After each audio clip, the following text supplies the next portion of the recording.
I didn't take out any loans for my business. So I learned that it is possible. And I think that when we start things, we always think about what can go wrong. We never think about what can go right. Hi, my name is Sherika Nicole. I am from Compton, California. I am a mother of 2 boys, and I currently work in the entertainment industry. I've been there for 15 years, and I also am the creator of Define, Plan, and Execute Your Vision, where I host vision board events, helping others tap into their greatness. And I am the proud owner of Hung Up Boutique, which is I'm the first black mobile boutique, and I've been in business as a mobile boutique owner for 10 years, but I've been in business for 14 years. My defining moment of starting Hung Up Boutique started when I was basically about 16. So I always had a love for fashion. My friends used to come to me to help style them. And so from there, I started charging them. And eventually I started selling clothing out the back of the trunk of my car. I would go to like beauty salons. Of course, I would get permission from the owners first to sell my clothing to them. And then from there, I branched into online, and then I got my mobile boutique, and I haven't stopped since. I was selling out the trunk of my car, I want to say the years from 2004 to 2006. And as I stated, I work in the entertainment industry. So one day this truck came during our lunch hour, and they were selling vintage jackets. And they were selling vintage jackets out the trunk, out a truck. And I came to the idea, I went back, and I was like, let me start researching to see if there is a truck, anyone that's selling clothing out of a truck, and it wasn't. So I started researching, trying to find a actual truck that I could purchase. And then from there, it was like, that was my aha moment, like this can be done. And I found one truck, it was a Caucasian, 2 women that owned their truck. And so from there, I'm like, okay, I'm gonna be the first black, and I was. So when I started my business, and when I decided to purchase a truck, I realized that the business wasn't oversaturated at the time. Like I stated, it was just 2 other ladies that were doing it. They were doing it together, and I said I was going to be the first black, and I was. So I kind of stepped in there, and it kind of hit the ground running after our 2 trucks that was in business. Then you start seeing them pop up, not only here in the Los Angeles County, but in San Bernardino County, San Fernando Valley, like out of state. And so individuals started having trucks. And then we started creating spaces where we can actually meet up and host events together. When I first decided that I was going to go ahead and move forward with starting my mobile boutique, I started checking out different locations, and it was very hard to find a truck because I wasn't doing the loan at the time. It was literally like I was taking the money from my paycheck. And I started looking on Craigslist, and so I found a truck. I thought it was good to go. I purchased it. I actually had to borrow the money from somebody. And I was like, well, I needed half of the money from them. And I got the truck. I started getting work done on the truck, and the contractor stopped coming. And so I had to find another person to come, which I'm glad I did, because when he came, he checked the truck out, and he was like, I can't do any work on this truck. And I'm like, why? He was like, because the roof is bad, and if you put clothing in here, it's gonna damage. So long story short, I had to go back to square one, start over. I posted that truck. I sold that for double the price that I paid. And then I end up finding this truck that I'm currently sitting in. And my son and I, at the time, I kept him out of school. He was 16. We drove to Formosa, and this guy actually worked on police cars and out of this truck. So it was like, it was his business, but he was moving, and he sold it to me for like a great deal. I was like, I'm gonna write you a $500 deposit. We literally did it on paper. And I gave him the money, and me and my sister drove back the next day to get the truck. And it was really one of the best investments that I could have done. When I took it to get the smog, the guy that worked on it was like, if you ever sell it, I'll buy it, because it's in excellent condition. And it has been since then. So I wouldn't say that it was easy. You definitely have to do your homework. Of course, I am a woman. I did not know that I need to check the roofing out and certain things like that. But I learned, and from there, I was able to start, consulting other individuals that wanted to start a boutique business about how to outsource and certain things to look for. The way that I sell my clothing is through self-marketing. I wear a lot of my brands. I have 2 brands actually, Trust Your Process and Fancy Fresh. And then I also wear items from the boutique. So whenever I wear my stuff, you know, a lady or someone may compliment me and say, you look cute, where did you get it from? And then that's my lead in to let them know about my business, whereas I hand them a business card. And then normally, for the most part, they become a customer.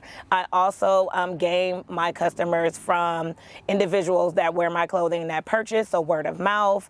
And then of course we have social media. So like I stated, I've been in business I started out online, so I had to use social media. I had to use a lot of marketing through that way. I'm always promoting. I think being consistent is like key, especially if you're trying to gain customers via online. They have to learn to trust you and stuff of that nature. Once they really see like a face behind a brand, that's when you get your customers. So majority of my clientele is from Texas and Florida, as well as Los Angeles, of course, because that's where I'm based out of. But those are like the 3 markets that I hit a lot. So I normally work targeting my customers that are out of state is via social media. I really have to go hard on social media in order to gain those clients and to build that trust. So say someone from Atlanta purchased something, she's basically going to be like my marketing person. Like when she wear that outfit, she's going to say, I got it from Hung Up Boutique, an online boutique store that's based out of Los Angeles. So from there, that's that trust, and then that carries on to the next person, and then the next person, and then the next person. So that's how I gain my customers from out of state and build the trust with them. So I would say that the comparison between Los Angeles and out-of-state customers, percentage-wise, is about 30% to 70%. It's still a struggle there, and I think it's mainly because it's not in person. Like what I love about being able to be in the actual mobile truck is that people see the item, they can actually try it on. They have the experience of shopping for the first time at the most part from a mobile boutique. A lot of people purchase just because it's like an aha moment. But I can say when I am out in the truck, like in the streets of LA, and I go live, it also lets those that are out of state see like, oh, this is really a real boutique. And that's really been the struggle with boutiques because it's so many boutiques out there that are scamming people. So when you come across someone like myself, it's like, again, it's that word trust. Like they have to gain trust. They have to know that they're getting their product in time and stuff of that nature. Like if you're out of state and you purchase from me today's a Monday, you're getting your product by the end of the week, you know. So a lot of people have 7 to 14 business days. I try my best to let them get their item. Of course, I don't control the mail, the postal office, or UPS, but for the most part, they get their items in a certain amount of time. I've only had 1 return since I've been in business, which is like great. So that says a lot about me and the quality of clothing that I have. The way that I book the mobile boutique, or the way that I take the mobile, I pop up, I call it a pop up or a pop out. So the way that I pop out in the mobile boutique is either via events. I do private events. I think the most one that was kind of the funniest was a divorce party. I actually did a divorce party at a young lady's house, and that was probably one of my best parties. The ladies were, you know, happy once they had a couple of drinks of wine and they were celebrating that divorce. They were spending money. So I absolutely love doing private parties because it's literally catered to the people that are there. I always offer discounts for those that are hosting the party and their guests. So normally the hosts get 20% off and their guests get 10% off. And then I've even went as far as doing 30 and 20. It just really depends. For those events, the only thing I don't charge. The only way that I do charge is if I don't make my quota. And so I let the host know that up front, but I do need a deposit. The deposit is given back, but I do need a deposit to even go out. So I normally do like 50 to 150 depending on the distance. And then from there, we're all game. And they're normally successful events. My pop-outs are normally in the city of Los Angeles, Compton. I do Venice Beach. Just certain areas you do have to have permits. So that's where the money comes in with mobile boutiques. You would think that it's easier to sell clothing on the street than it is to sell food, but it's not. They give us a harder time to sell clothing, actually. The permits are very expensive. So I do have about 5 permits for different cities: Glendale, Los Angeles, Compton, and like I said, the beach areas. When I first got started with Hung Up Boutique, my goal was to have a brick and mortar. And when I came across the mobile boutique, I was like, oh, this is all game, because I have 0 overhead right now. I mean, the only thing that I have is insurance. That's literally in my inventory. That's my overhead. But I've thought about getting a storefront. I've researched it. The cost is like really there. And actually right before COVID, I was going to get a store, and COVID happened. So I took that as like my sign from God. I am a believer. I trust in God. I pray about God when it comes to my business. And I must say, when it literally happened, like 30 days before I was supposed to like sign. And I was just like, okay, this is nothing but God. That means take a step back and just focus on your business. I think for me, in order for me to get a storefront, I know I need to give what I have already 100%. So I know myself, I'm very honest with myself, and by me working a full-time job, being a mom manager to my boys, one of my sons rap, my other son, he's his last year in school. So I'm very active in my boy's life. I don't have time for a storefront. So it's like, I need to just give my all to what I have right now. And then eventually down the line, I'm sure that I will go that route, but I actually want to franchise out Hung Up Boutique. So that's something that I have been working on. I've been approached by a couple of people in Texas and Atlanta, because I already have like a business established, if they can just go under my name. So that is something that I have been looking into and kind of researching, but that is the way that I may go first before a storefront. Since I started business, I can definitely say that it has exceeded my expectations. When I first started, I'm not, like, it's a hobby. I love to dress. I love dressing women. Like, my motto for my boutique is helping women feel good about themselves through the expression of style. I've met women going through a divorce and end up not getting a divorce because they just lost themselves. So it's like, I am like their coach / stylist when they come on. And that's one of the reasons, that's what I absolutely love. So I fostered these relationships with these women over the years, and that in itself has exceeded. Like, when I came into business, I came in it because I had a love for fashion, not knowing that it was going to take this turn. Like, so from there, I started speaking. From there, I launched my own 2 lines and then another business. So it definitely exceeded my expectations. Like I said, I went in it with just this love for fashion, and Hung Up Boutique, like, from there has like 5 other streams of income has come from Hung Up Boutique. Just me taking that leap of faith and stepping out and saying, let's do this. And I don't know if let me share this part of it, because this is why it exceeded my expectations. I got laid off in 2013 from my job, and that's when I was looking for a truck, and I took my severance and purchased this truck. It was literally just like a leap of faith. I'm like, I'm gonna pay my rent for 1 month. I'm gonna make sure there's groceries in here, and then we just trust in you, God. And I took the rest and I purchased the truck, and from there it's been up. Of course, I've had hurdles. In business, you're gonna have those, but I've learned to like trust my process, which is one of my brands. I've learned to trust my process, a learner's journey, and it's been amazing.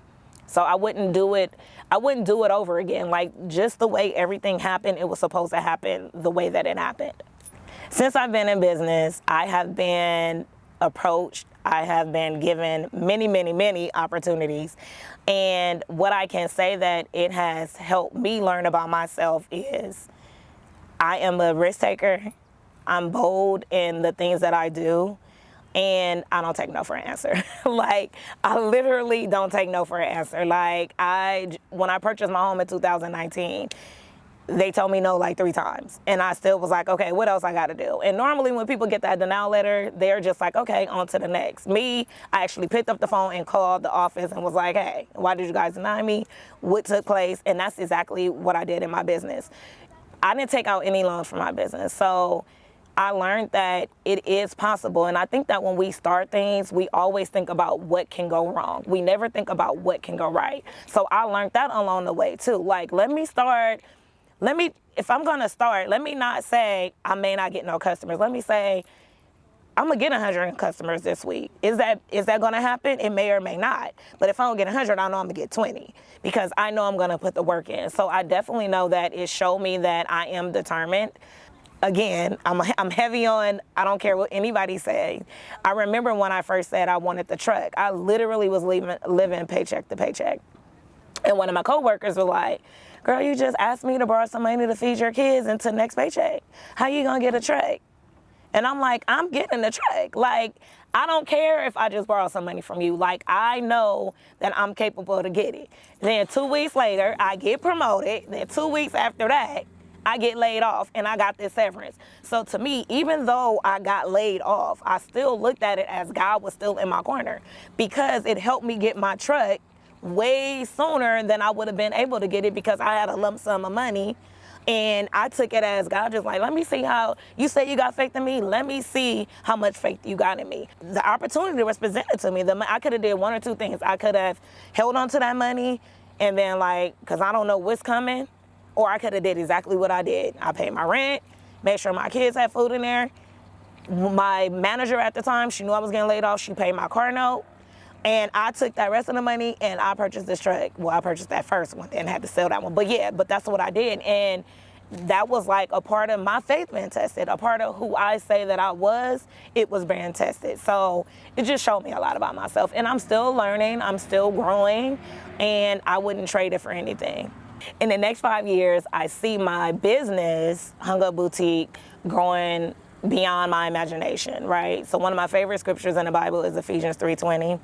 God would make the impossible. He would do exceedingly and abundantly beyond your imagination. And he's already showed me that he can do that.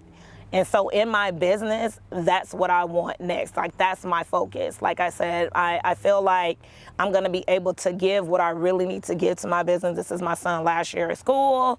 And I am a mom first. Yes, my business helped pay the bills. Yes, my business helped me get to the next level, but I also don't want my children to feel like mommy wasn't there. So I give my time first to them. So once he's out the home, which I know that he's going to be off to college, I'll be able to go full-fledged with what I want to do in my business. So in the next 5 years, Hung Up Boutique, my goal is hopefully we'll have another truck. Also just growing with customers. I want a team, I want a staff. You and I were discussing, I'm a one-woman show right now. So that's my goal. And then also I just want to expand in my marketing. So that's my focus for Hung Up Boutique. As far as my brands are concerned, I want them to be in stores, like some of my favorite stores. I want them to be in actual stores where individuals can purchase not only from me, but they can go into another store and purchase. And for myself, I am going to enter school to get my doctorate. That is just a personal goal of mine. I already have 2 masters, so I do coaching on the side in another business. And so I do want to get my doctorate, and I just want to grow as an individual. Hopefully I'm married by then. That is, 5 years ago? Hopefully I'm married by then. Someone going to put that out there, y'all. But no, so yeah, those are my goals for the next 5 years. I don't think that's too much for me. I think they're all obtainable. And even if not, I know God got me. I would like to thank everyone for tuning in and watching and listening to my story, or a part of my story, that I shared my journey on how I got here, how I became the owner of Hung Up Boutique, how I became the creator of Define, Plan, Execute Your Vision, and the designer of Fancy Fresh and Trust Your Process. What I like to always say and what I always like to close with is, remember, the dream is dead without you. If you don't work your dream, it is absolutely dead. Just like faith without works is dead, your dream is dead without you. So work your dream, trust your process, and always know that you can. If you hit a stumbling block, know you can always reel it back and start over. And sometimes that's what we need to do in order to make it. And the most important thing is, do not skip any steps during your journey. I think majority of us want to get there faster because of social media. We see people already here, that they already arrived. But what you got to understand is they actually went through these steps before they got there. They just didn't show you the steps that they went through, but they went through a lot before they arrived at the top of the staircase. So make sure you take every single step. Don't skip any steps, and always know God is with you. Thanks for watching. I am Sherika Nicole. You can follow me at Hung Up Boutique and at DPE Your Vision on all social media platforms. And you can shop www.gethungup.com. Thank you.